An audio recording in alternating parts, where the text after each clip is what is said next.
여기 지금 나오는 이 전쟁사에서 아주 뛰어난 스파르탄의 300용사의 이야기는 인간의 정신과 인간의 능력이 극대화될 때에 어떠한 일을 할 수 있는가, 전쟁에서 어떠한 결과를 얻을 수 있는가를 보여주는 그와 같은 스토리입니다.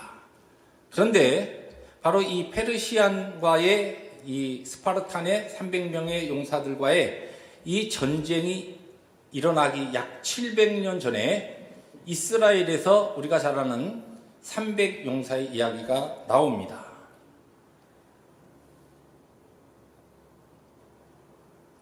누굽니까? 기드온의 300용사. 여러분, 이 용감한 전사였던 300인의 스파르탄들은 칼과 창과 방패로 싸웠지만, 그리고 자기들의 힘으로 싸웠지만, 기드온의 300용사는 칼과 창으로 싸운 것이 아니라 무엇을 통하여서 싸웠습니까? 횃불과 나팔만 들고 싸웠습니다. 전쟁할 수 없는, 이길 수 없는 전쟁이었죠.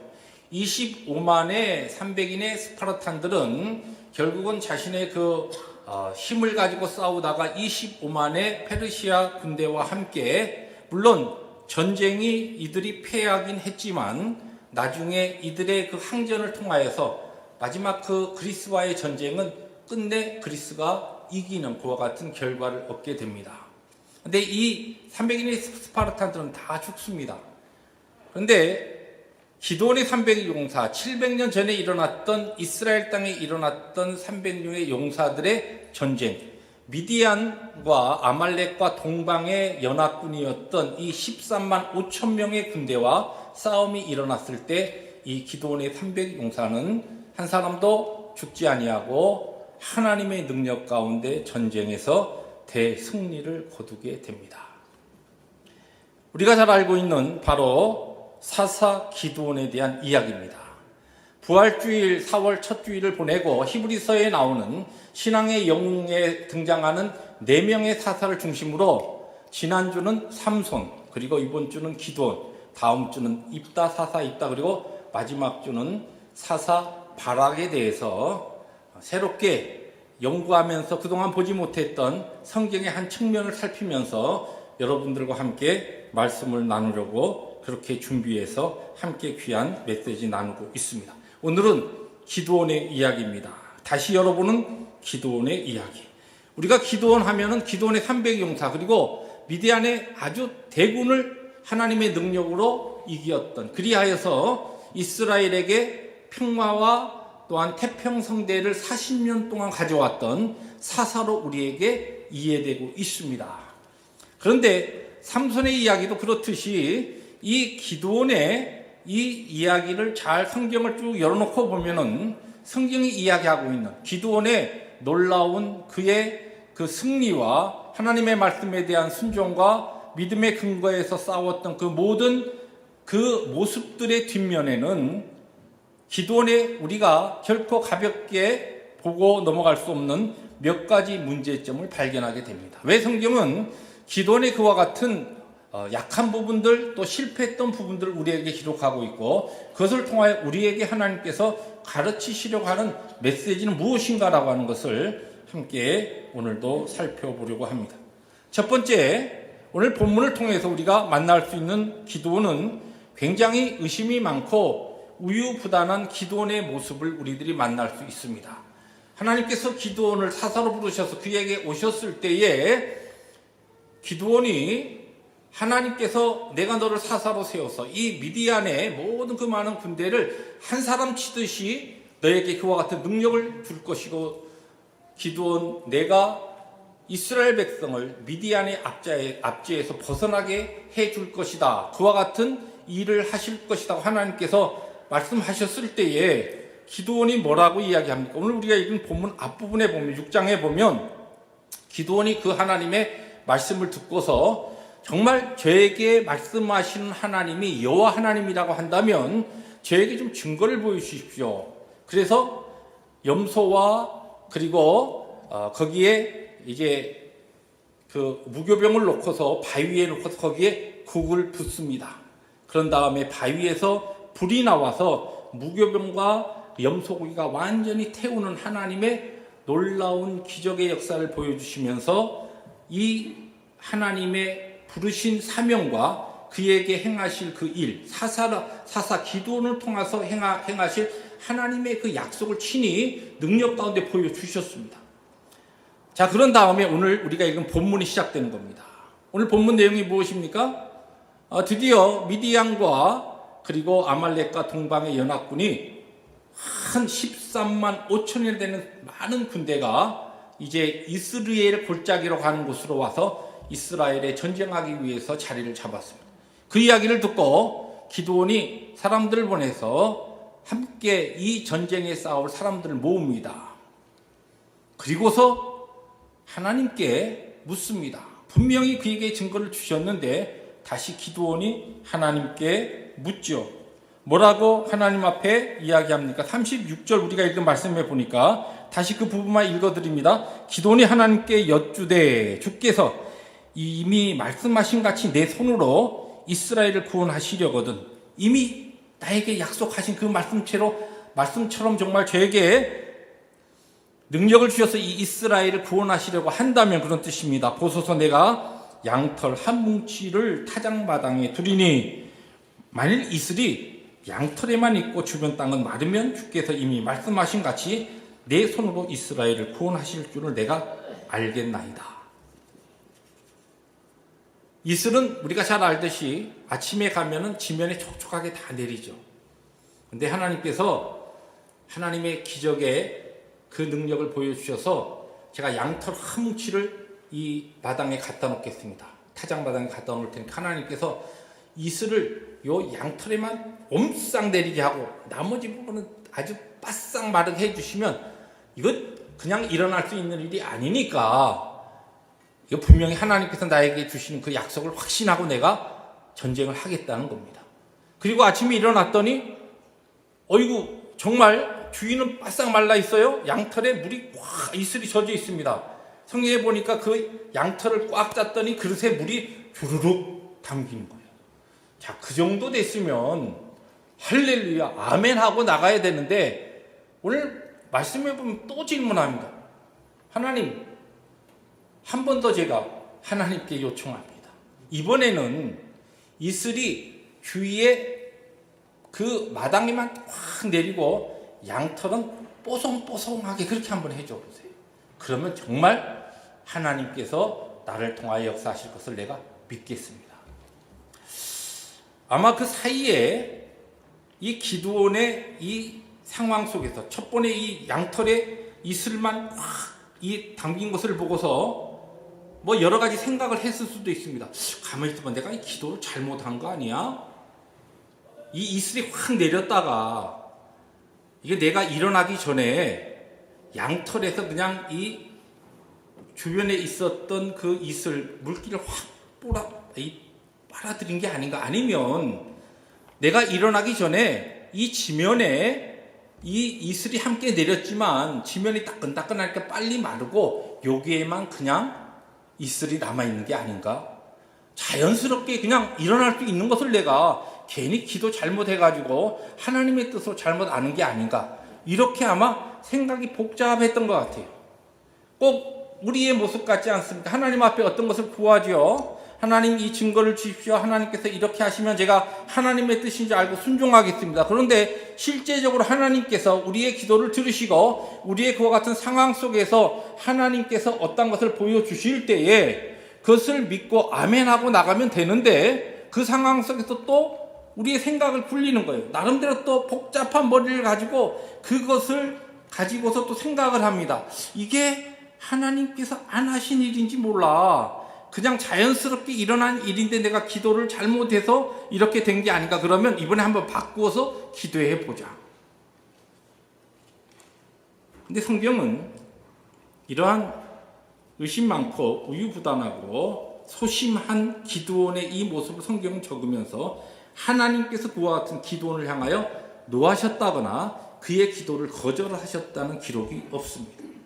하나님께서는 그의 기도를 두 번째도 들으시고 그대로 행하십니다. 이 성경에 많은 우리 앞선 믿음의 선조들이 그들의 매우 인생적이고 불순종한, 또한 하나님에 대하여 바로 믿지 못한 것 같은 불신앙의 모습을 보일 때에 그와 같은 사건을 통하여서 성경은 우리에게 강조하는 것이, 그럼에도 불구하고 하나님께서는 우리들을 사랑하시고 기다려주시고 인내하시고 궁극적으로 하나님께서 우리를 향하신 그의 뜻을 우리의 삶을 통하여서 이루시고 완성해 나가신다는 것이 바로 성경의 이야기입니다. 기도원의 이와 같은 불신앙적인 모습을 하나님께서는 기다려 주셨습니다. 마찬가지로 하나님께서는 우리에게 과할 정도로 후하십니다. 왜 그런가요? 우리를 사랑하시기 때문에 그렇습니다. 우리의 겁많고 소심한 태도를 오히려 신중한 태도로 그렇게 보아주시는 줄도 모릅니다. 오늘 본문을 주의한 여러 성경학자들의 기록을 보면은 어떤 성경학자들은 이 기도원의 이와 같은 모습을 아주 신중한 모습으로 그렇게 좋게 해석하기도 합니다. 그러나 성경의 전반적인 흐름을 보면 분명히 우리가 오늘 성경을 통해서 만날 수 있는 기도원의 모습은 소심하고 의심 많고 우유부단하고 하나님의 귀하신 부르심 앞에서 하나님께서 그 뜻을 분명히 보여주셨을 때, 아니 가서 터지더라도 아멘 믿습니다 하고 나갈 만한 그 상황 속에서도 또 미루고 주저하는, 바로 그와 같은 기도원의 모습이 우리의 오늘의 모습이고, 그럼에도 불구하고 기도원을 받으셨던 그 하나님이 역시 오늘 우리의 하나님이시라는 사실입니다. 오늘 여러분들의 지나간 한 주간의 삶 가운데 삼손의 그 놀라운, 삼손을 향한 하나님의 그 사랑과 오래 참으심을 통하여, 그리고 그를 통하여 하나님께서 궁극적으로 역사하시는 그 사건을 통하여 여러분들은 과연 얼마만큼 순종의 삶을 사셨습니까? 아니 그 말씀을 들을 때는 아멘 했지만 일주일 동안 다 잊어버리고 내 마음 내 뜻대로 내 지혜와 내 경험대로 살면서 어떠한 경우에는 의심하기도 하고 어떠한 경우에는 불평하기도 하고 원망하기도 하고 때에 따라서 불신앙적인 언어와 말과 태도로 일관하던 우리를 주님께서는 기다리시고 또 기다리시고, 그러한 모습 가운데서도 우리를 참고 우리의 때에 따라서 어린아이처럼 떼쓰는 그와 같은 그 요청에도 주님께서는 들어주셨다는 것입니다.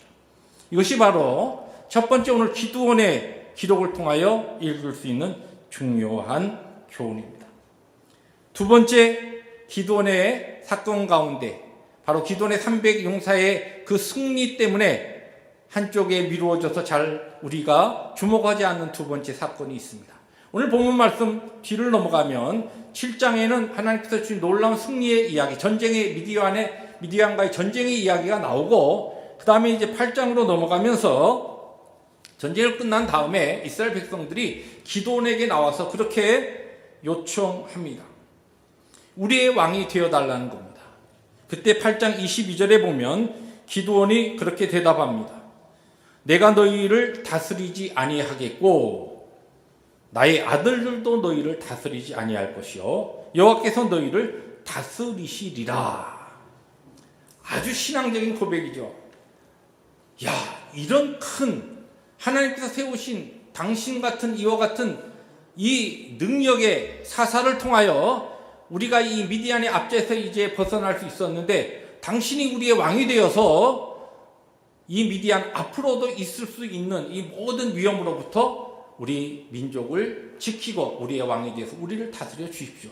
그러니까 이 기도원이 뭐라고 대답합니까? 나는 그렇게 하지 않겠다. 나는 너희들의 왕이 될 수 없고 왕이 되지 않겠다.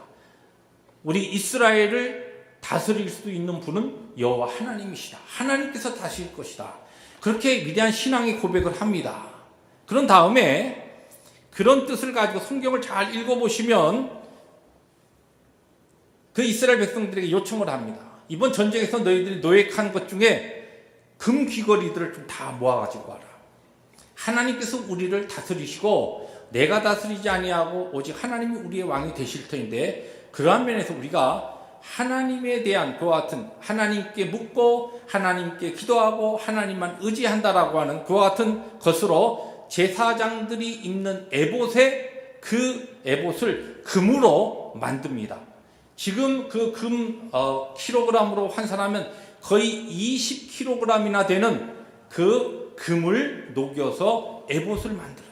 제사장. 그리고서 그것을 가지고서 이스라엘 백성들이 이제는 하나님이 너희를 다스리는 그와 같은 하나의 상징적인 것으로 그 에봇을 통하여서 이스라엘 백성들의 하나님을 향한 신앙이 흔들리지 않기를 원하는데, 그런데 그것이 좋은 뜻으로 시작한 그것이 자기가 왕이 되지 않겠다고 하면서 하나님께서만 우리의 왕이라고 하는 그 신앙의 고백으로 시작한 그 일이 잘못 이스라엘 백성들에게 전달되어서 오히려 이스라엘 백성들이 광야에서 출애굽 당시에 금송아지 만들어 놓고 우상을 하나님 대신 우상으로 섬겼던 그와 같은 잘못된 일들이 그들 가운데 이스라엘 백성들 가운데 일어나고 그 금으로 만든 에봇으로 인하여서 바로 그와 그의 가족이 바로 그 에봇이 큰 올무가 되었다고 성경은 우리에게 가르쳐주고 있습니다. 이것은 우리에게 무엇을 가르쳐줍니까? 우리가 어떤 경우에는 정말 선한 뜻을 가지고 좋은 어떤 계획을 가지고 하나님 앞에서 그리고 교회를 섬길 때 관계 속에서 어떤 일을 합니다. 시작합니다. 또한 그러한 것을 계획하고 실제적으로 추진해 나갑니다. 그런데 나의 그와 같은 좋은 뜻과 하나님 앞에 하나님의 뜻에 순종하기 위하여 내가 나름대로 지혜와 경험을 가지고 시도한 그 일이 좋은 결과가 나타나야 되는데 아주 나쁜 결과, 때에 따라서 아주 엉뚱한 그와 같은 열매로 나타날 때가 있다는 것입니다. 왜 그런 일이 일어날까요? 이 성경을 보시면 이 사사기 8장 27절에 온 이스라엘이 그것을 음란하게 위함으로, 그것은 무슨 얘기냐? 음란하게 위한다라고 하는 이 단어는 우상 숭배할 때 쓰는 그 단어입니다. 우상 숭배를 했다는 것이 에봇을 가지고서 그것이 기드온과 그의 집에 올무가 되니라. 그런데 이와 같은 일을 하는데 그 앞에는 기드온이 전쟁에 나가기 위해서 하나님의 뜻을 묻고 어떤 경우에 지나칠 정도로 소심하게 분명히 하나님께서 보여주시고 말씀하시고 확증하시는데도 양털에만 이슬이 내리게 해 주십시오. 이번에는 양털만 안 내리게 해 주십시오. 이렇게 해가면서 하나님 앞에 그의 증거를 찾고 기도하던 기드온이 이번 사건에서는, 에봇을 만드는 사건에서는 하나님의 뜻을 여쭙지도 않고 기도하지도 않고 하나님의 뜻을 찾았다는, 하나님께 그의 그 문제를 의논했다는 기록이 아무것도 없습니다. 우리가 하나님 앞에 어떠한 일들을 계획하고 일을 추진해 갈 때에 가장 중요한 것은 정말 하나님 앞에서 우리가 어떠한 계획이라 할지라도 그것을 이루어 주시는 분은 하나님이시기 때문에 그와 같은 믿음을 가지고 모든 범사에 항상 기도하면서 모든 일을 추진해야 한다는 것입니다. 우리가 잘 아는 잠언 16장 9절의 말씀처럼 사람이 마음으로 자기의 길을 계획할지라도 그의 걸음을 인도하시는 이는 여호와시니라. 우리의 모든 것을 궁극적으로 완성하시고 이루시는 분은 누구십니까? 우리의 하나님 여호와십니다. 그런데 그와 같은 그 믿음 없이 어떤 경우에는 지금 이 사건을 잘 보시면, 이 8장을 잘 열어보시면 놀라운 승리를 경험한 다음에 막 백성들이 기드온을 칭송하고 칭찬하고 막 높이니까 이게 그냥 업이 된 거예요.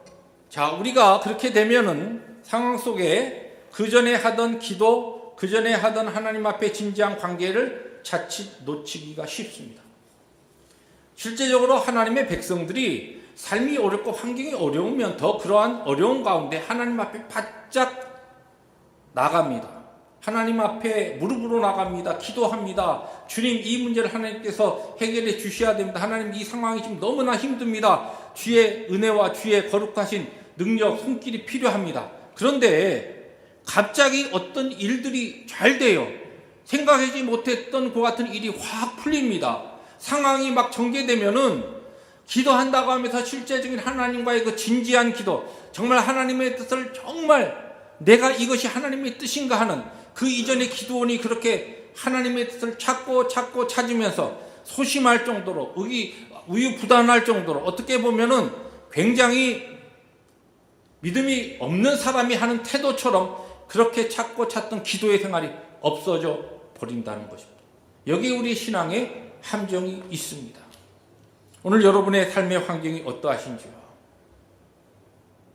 많은 신앙인의 경우는 우리가 실패하고 넘어지는 그 순간이 어떤 때냐면 우리의 상황과 환경이 큰 어려움 또한 큰 문제 없이 잘 일이 진행될 때입니다. 내 가정의 자녀들도 별 문제가 없고 내 삶도 별 큰 어려움이 없고 그러할 때 우리는 조심해야 합니다. 왜냐하면 그럴 때 기도한다고 하면서도 대충 건성으로 기도하기 쉽고 하나님과의 진실된 그와 같은 관계를 내가 맺지 않고서도 일이 잘 된다고 생각하기 때문에 내 마음이 높아질 수 있기 때문에 그렇습니다. 오늘 마지막으로 성경에서 찾을 수 있는 기도원을 통하여 우리가 배울 수 있는 세 번째 중요한 교훈입니다. 완전한 사람은 없다는 것입니다.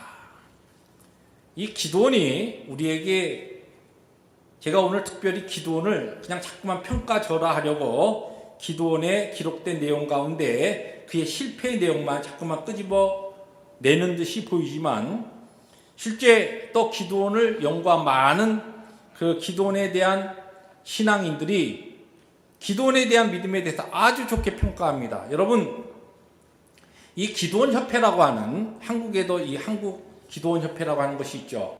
아마 여러분들에게 익숙할 겁니다.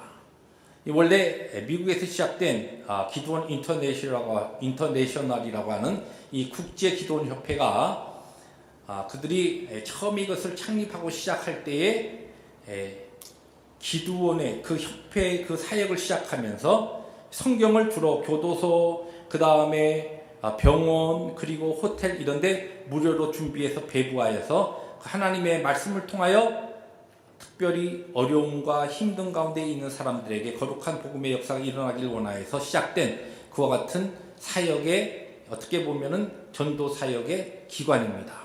이 기도원협회가 시작될 때에 기도원의 기록을 쫙 보면서 기도원이라고 하는 사람은 이런 사람이었다.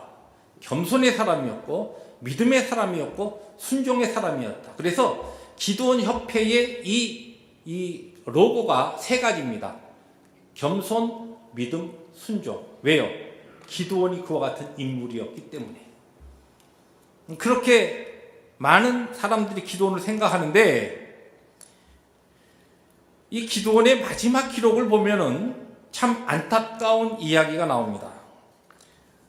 이스라엘 백성들이 그에게 와서 왕이 되어 주십시오. 그렇게 했을 때에 그는 분명히 그의 신앙적인 분명한 입장을 밝히죠. 나는 이스라엘을 다스리지 않겠습니다. 내 아들들도 그렇게 하지 않겠습니다. 이스라엘을 다스릴 분 오직 여호와 하나님이십니다. 그렇게 했는데 실제 그렇게 입술은 고백해놓고 나중에 40년의 사사를 지내면서 그의 삶을 열어놓고 보면은 그는 이스라엘의 왕처럼 살았다는 것이에요. 아니 성경에 어떻게 그런 내용이 나옵니까? 성경에 이 지금 기록 가운데 우리가 무시할 수 없는 그냥 넘어갈 수 없는 하나의 기록이 나옵니다. 9장에 보면은 기도원이 아내를 많이 두었다고 그랬어요. 그리고 그 많은 아내들을 통하여서 아들을 몇 명을 낳았느냐? 70명을 낳았다. 아니 왜 이런 기록이 왜 필요합니까? 뭐 이스라엘의 사사로 40년 잘 지냈다 그러면 되는데 무슨 뭐 아내를 많이 거느리고 70명의 아들들을 낳았다. 그것이 뭐 성경에 무슨 의미가 있어서 이것을 기록했겠습니까? 이 지금 사사 시대에 그 근동 지방에 모든 이 부족들이나 나라들의 왕들의 삶은 무엇이냐면 많은 부인을 거느리고 자식들을 많이 낳는 삶이 왕의 삶이에요. 다시 말해서 이 기도원의 이야기는 그가 입술로는 나는 이스라엘을 다스리지 않겠습니다. 왕이 되지 않겠습니다. 하나님이 왕이십니다 하고 그렇게 이야기하고 그렇게 에봇을 만들었지만 실제적으로 사람들이 1년, 2년, 3년을 지내면서 이스라엘 백성들이 기드온에게 찾아와서 이야기하는 겁니다. 지난번에 그 300명 데리고 당신이 그렇게 한 그 일들 역시 최고입니다. 역시 최고입니다. 했다가 이제는 하나, 둘, 그 다음에 투 덤스업 2개 올리고 그 다음에 당신이 우리의 왕이십니다 했더니 자기가 정말 그렇긴 그래 맞아. 내가 없었으면 안 됐지. 지금 이렇게 태평성대를 구가하는 것이 내가 아니었으면 안 되지. 내가 하나님의 그 말씀에 순종하고 내가 열심히 그래도 믿음으로 치고 나갔으니까 됐지. 그러면서 자기의 삶이 왕의 삶을 살았다는 것이에요. 많은 여자를 두고 아들을 70명 낳았다. 기도는 특별히 아주 위대한 정력자였다. 그런 뜻이 아니에요. 왕으로 살았다는 것이에요. 입술로는 왕이 아닙니다 했지만 그는 왕으로 살았습니다. 그 다음에 더 아주 중요한 기록이 또 하나 나옵니다. 그가 첩을 통해서 아들을 하나 낳아요. 그리고 그 아들의 이름을 아비멜렉이라 그렇게 짓죠. 이 첩은 그냥 우리에게는 첩이라고 그렇게 번역되어 있지만 사실은 기생 아니면은 지금으로 이야기하면은 몸을 파는 여인입니다. 그 당시에 그 근동 지방의 문화에 따라서. 그리고 그 아들 아비멜렉의 뜻이 뭡니까? 나의 아버지가 왕이다는 것이에요. 아들의 이름을 내 아버지가 왕이다. 그럼 누가 왕이에요? 기드온이 왕이라는 것이에요. 실제 이와 같은 그의 마지막 실패, 초심을 버리고 하나님께서 그를 부르셔서 주셨던 그 놀라운 은혜를 그가 잘 간직하지 못하고 자기도 모르게 그 당시의 문화와 상황과 사람들의 칭찬과 박수갈채에 그가 마음이 빼앗겨서 교만하여져서 왕의 삶을 살았고 아들의 이름을 나의 아버지가 왕이다 라고 하는 그와 같은 이름을 지으면서 살은 결과 나중에 그 다음에 기록을 보시면은 이 아비멜렉이 그의 형제 70명 아들을 다 모아놓고 한 자리에서 다 죽입니다. 그 같은 가정의 비극과 성경적으로 볼 때 아주 처참한 결과가 바로 기드온의 가정에서 일어나게 됩니다. 왜요? 성경은 오늘 우리가 하나님 앞에 주의 은혜 가운데 오늘 살아가지고 오늘 찬양 가운데 마지막 찬양이 은혜 아니면 나 서지 못하네. 그렇습니다. 하나님의 은혜 아니면 저나 여러분이나 바로 서서 오늘 하나님의 영광에서 살 수 있는 존재들이 되지 못합니다.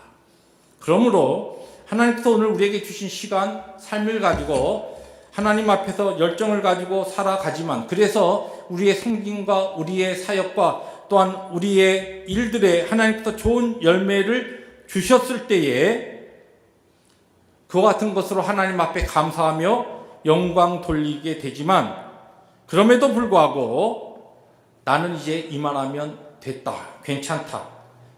우리 교회에서 나만큼 열심히 헌신하고 나만큼 우리 교회를 사랑하는 사람이 있으면 나와보라고 그래 라고 하는 그러한 마음이 내 한쪽에서 드는 그 순간 내가 우리 교회에서 이렇게 하던 일 한번 손 놔봐라. 교회가 제대로 움직이는가 라고 하는 그와 같은 생각이 내 마음에 들어올 때에 우리는 그때부터 영적인 실패의 자리로 떨어지게 되는 것입니다. 하나님의 은혜가 아니면 우리는 오늘도 완전한 사람으로 믿음의 사람으로 설 수 없음을 고백할 수 있어야 합니다. 고린도전서 10장 12절에 뭐라고 이야기합니까? 그런즉 선줄로 생각하는 자는 넘어질까 조심하라. 오늘 여러분의 삶 가운데 혹시라도 하나님의 은혜 가운데 우리들이 하나님을 섬기는 과정 속에서 하나님이 주신 좋은 열매와 아름다운 결과가 있을 때 그것으로 인하여 하나님과 사람 앞에 교회 앞에서 우리 스스로 높아지려고 하는 그와 같은 이 기드온의 그 우리에게 보여준 그 실패를 반면 교사로 삼아서 더 하나님 앞에 우리의 자신을 처복종시키며 겸손으로 엎드려야 될 줄로 믿습니다. 오늘 기도원을 통하여 우리는 다시 여러분 기도원의 이야기를 통하여 세 가지 하나님께서 우리에게 주신 귀한 교훈 나누었습니다. 말씀을 정리합니다. 우리의 불신앙적이고 연약한 모습을 통해서 하나님께서는 우리를 거절하고 우리를 내치지 아니하시고 인내로 참아주시면서 우리를 모든 것을 좋게 봐주시는 하나님의 어떻게 보면 평견적인 그 사랑에 우리는 감격하며 하나님 주신 그 은혜의 기회를 우리들이 허비해서는 안 된다는 것입니다.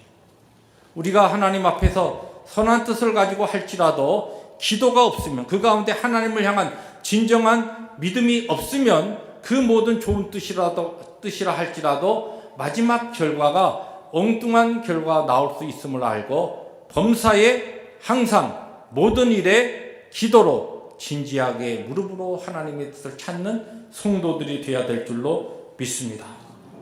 완전한 사람은 없습니다. 오늘 하나님께서 나에게 주신 은혜를 가지고 오늘 나에게 허락하신 이 사명의 자리, 섬김의 자리에서 이만큼 헌신하고 있지만 주의 은혜가 떠나가면 아무것도 아니라는 것을 고백하면서 더 겸손과 충성으로 하나님의 부르심 앞에서 순종하는 우리에게 허락하신 또 한 주간이 될 수 있기를 주의 이름으로 축복합니다. 그런 승리의 한 주간이 말씀을 증거한 저와 우리 모든 성도들의 삶 가운데 주께서 기도원에게 주셨던 놀라운 증거처럼 그렇게 능력으로 임하시기를 주의 이름으로 축복합니다. 기도하십니다.